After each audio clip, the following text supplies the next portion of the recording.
a landscape is all that you see, and it's like your environment. It could be human made or it could be like more natural made. And a soundscape is the same. It's all that you hear.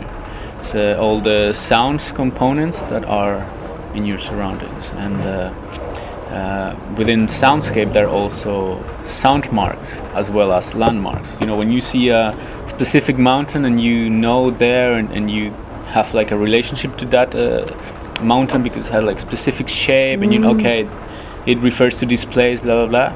It's the same with sounds. There's sound marks that are sounds that you relate very easily. Like a human-made sound mark is like the bell of the churches. You know, every time that you hear it, you know, like, okay, it's 6 o'clock or it's this time, and then I have to go this and stuff. Or for instance, the birds, they produce these certain sounds to say when it's danger. So they always relate this sound mark to something, and it's also part of the soundscape.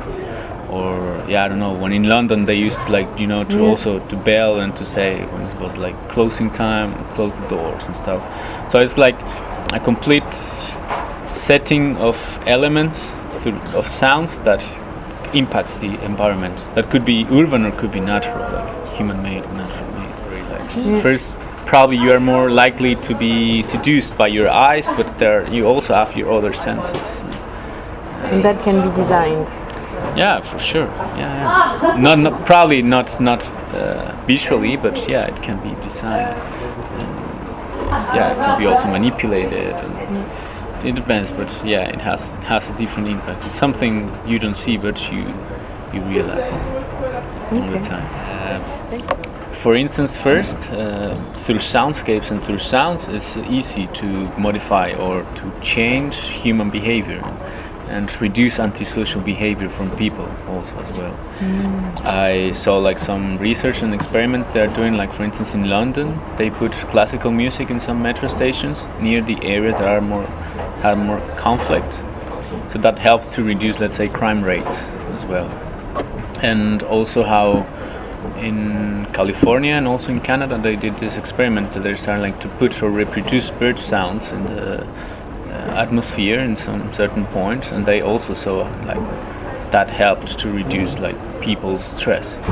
And there's also scientific research saying how the chirping of birds helps to reduce your levels of stress and calms you down, so that has like an impact. So I was more interested in how to influence, or how also the environment can influence the people behavior, and I think that might have an impact in reducing these crime rates, how the surroundings influence us. Like if you also kind of think about it, like in the cities that has like more crime rates or higher crime rates are like the cities where are like very very noise polluted, like you know, the levels of stress, the rhythms of life are very fast, and that sort of disconnects our body with our surroundings.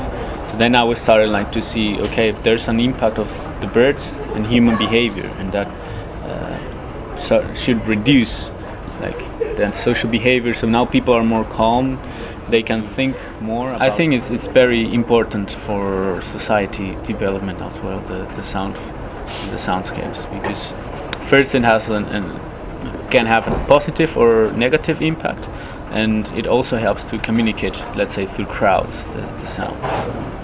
So it's something you don't see and you barely perceive, but it does have impact in the way you live and the way you behave.